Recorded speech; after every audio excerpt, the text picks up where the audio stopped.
Deus fez o bem e o mal. Será?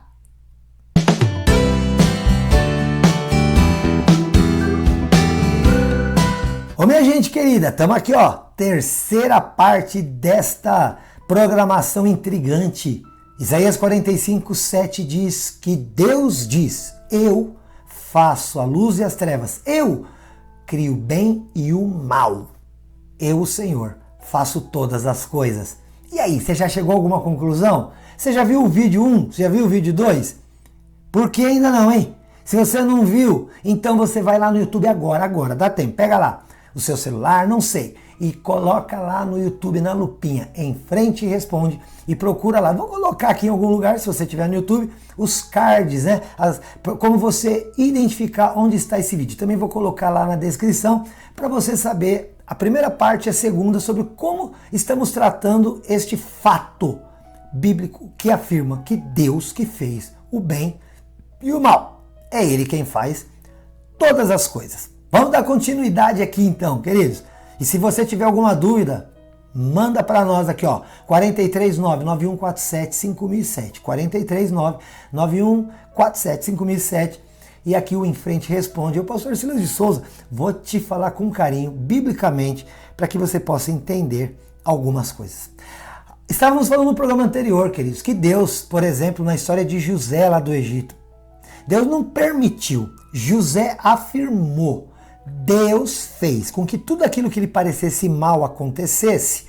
José foi odiado, invejado pelos irmãos, jogado num poço. José foi vendido como escravo. José foi colocado numa casa onde uma mulher, né, a esposa do dono de José, se apaixonou por ele, tentou agarrá-lo, ele fugiu, ela caluniou, dizendo que ele tentou abusar.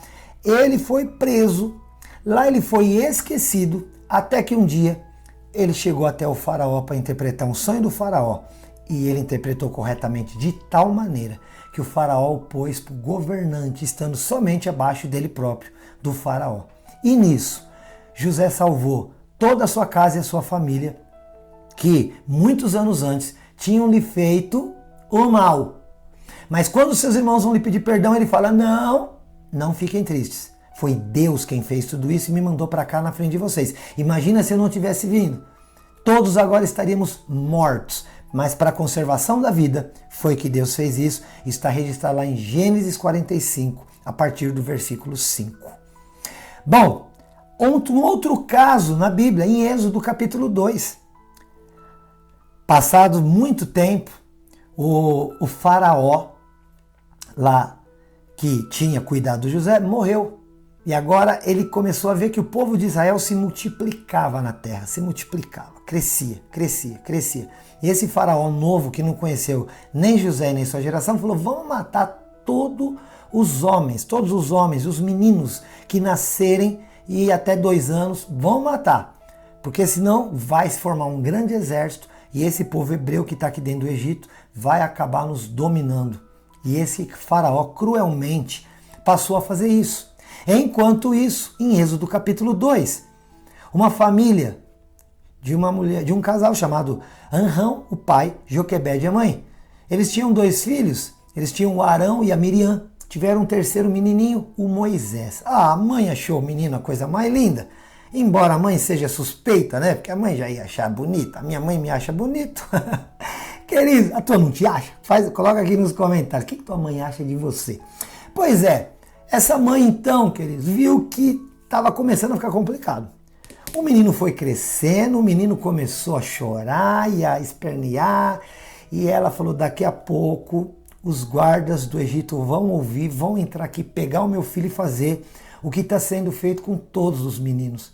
Eles vão jogá-lo no rio Nilo, porque era assim que eles matavam os meninos, afogados. Então o que ela fez?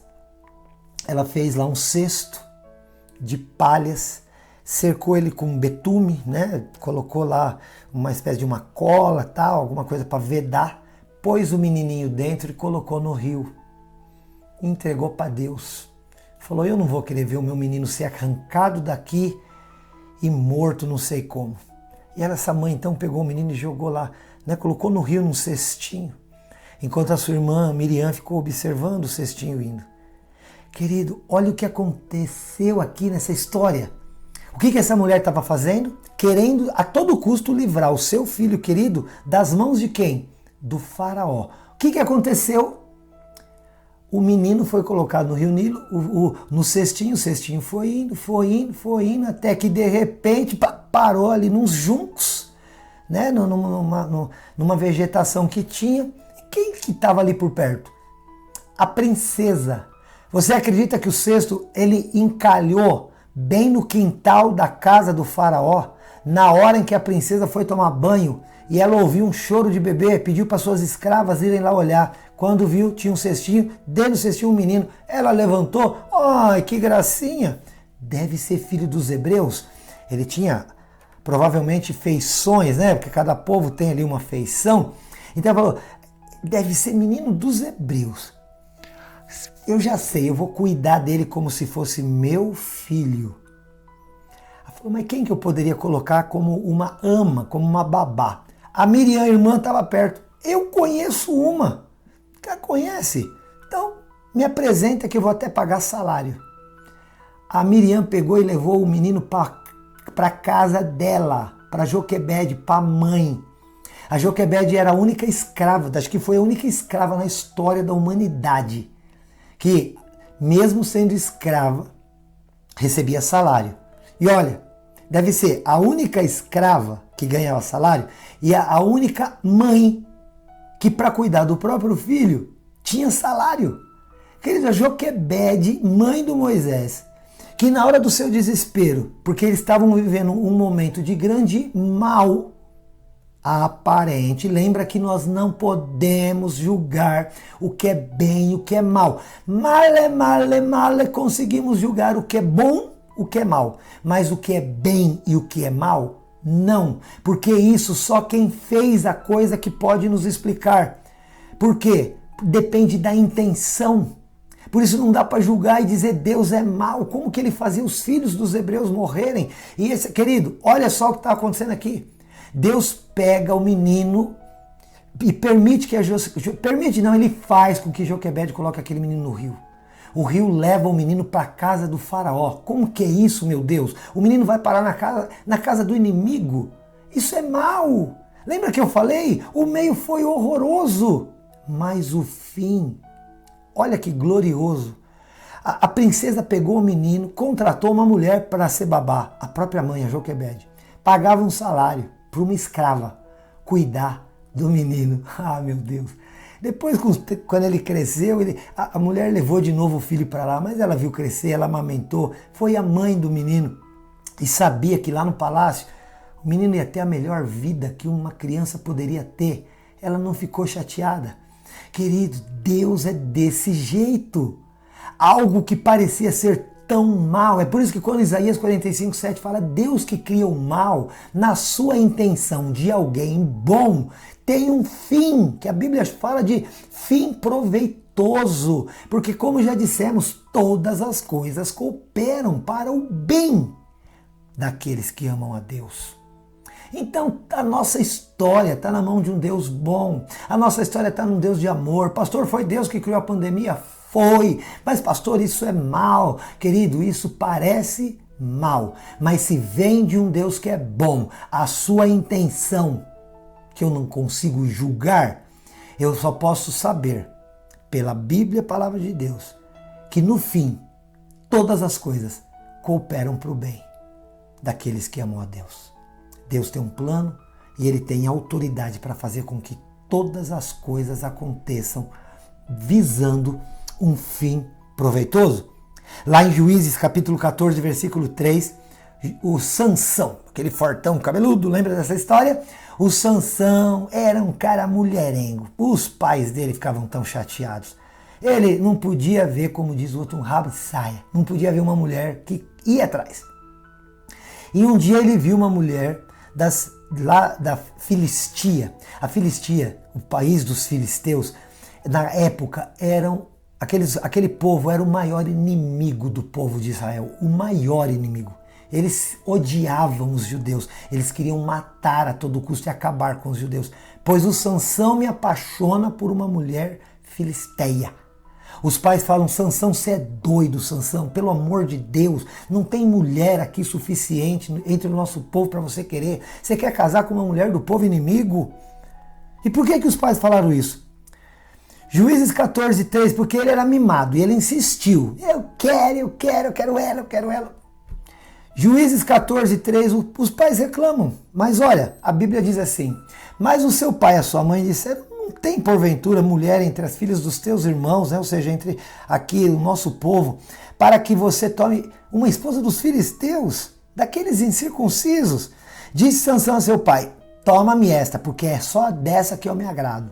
Mas seu pai e sua mãe não sabiam que isso vinha do Senhor. Não era permissão, Deus fez acontecer. Por quê? Está aqui. Qual que era a intenção? Lembra que a gente precisa entender e tentar julgar a intenção?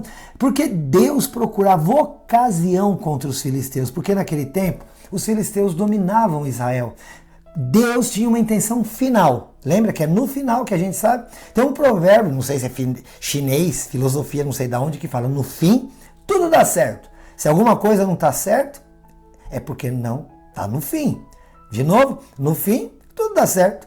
Se alguma coisa não está certo, é porque não está no fim. Você nunca assistiu o filme? Fomenta daí aquela terrível, de repente, e o mocinho fica com a mocinha. Nas novelas, tem aquela trama de que, os vilões, e de repente, todo mundo fica bem. Querido, isso é assim com Deus. Sansão se apaixonou por uma mulher da Filistia. Uma filisteia? Como assim? Era do povo inimigo. Os pais disseram, não, casa com uma mulher daqui, do nosso povo. Mas os pais não estavam entendendo. Deus fez aquilo acontecer, porque Deus queria Sansão lá mesmo, lá no meio do povo filisteu. Porque Deus estava querendo provocar o fim do povo filisteu que estava fazendo mal para o povo de Israel. E quem que era o cara mais forte da sua época? Aquele todo mundo sabe, Sansão matou ursos, leões, Sansão matava milhares de homens e tal. Ele era forte. Aí a força dele estava nos seus cabelos.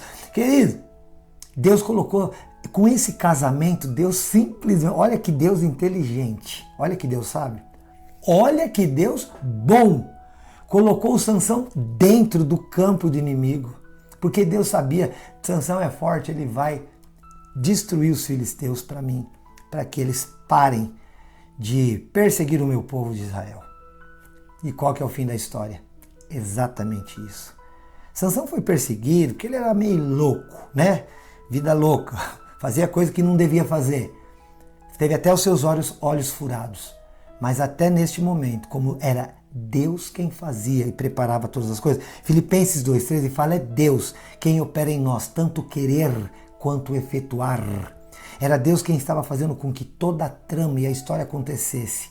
No final, Sansão é perseguido, amarrado, e no meio de uma grande festa a um deus pagão, ele estava ali numas colunas, ele estava preso, amarrado. Ele perguntou, onde é a coluna central? Me coloquem lá.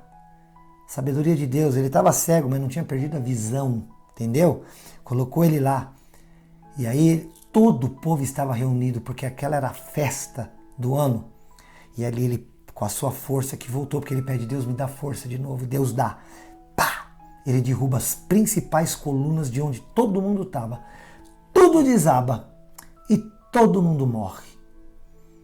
E assim o povo de Deus foi livre. Lembra? O meio, os pais não entendiam, esse Sansão é doido. Um meio horroroso. Mas o fim foi glorioso, porque todas as coisas cooperam para o bem daqueles que amam a Deus. Então, foi Deus que criou a pandemia? Foi!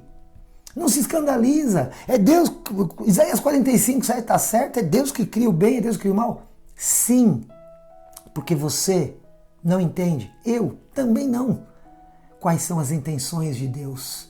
Mas se no seu caráter Deus é bom, não importa o que esteja acontecendo, importa o que acontecerá, porque o fim dirá o que é e o que não é. Querido, às vezes você já foi ao teatro e você começa a assistir uma peça, até mesmo um filme, você começa a falar, mas isso aqui tá chato, de repente começa a melhorar. até que termina muito bem. E lá no teatro todo mundo acaba ovacionando e aplaudindo. Até que vem o autor de tudo e se curva e recebe o louvor, né? A louvação, o ovacionar, o elogiar. Parecia que não ia ser tão bom assim, mas no final foi maravilhoso.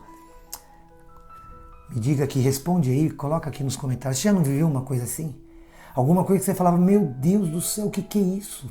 E hoje você olha para trás, você entende e fala, foi muito melhor, ainda bem. Quanta gente que era para ter sofrido tantos acidentes e Deus tem dado livramentos. Eu lembro em 2007, estava vendo uma obra no metrô, na capital, em São Paulo, eu morava lá. E aí, queridos,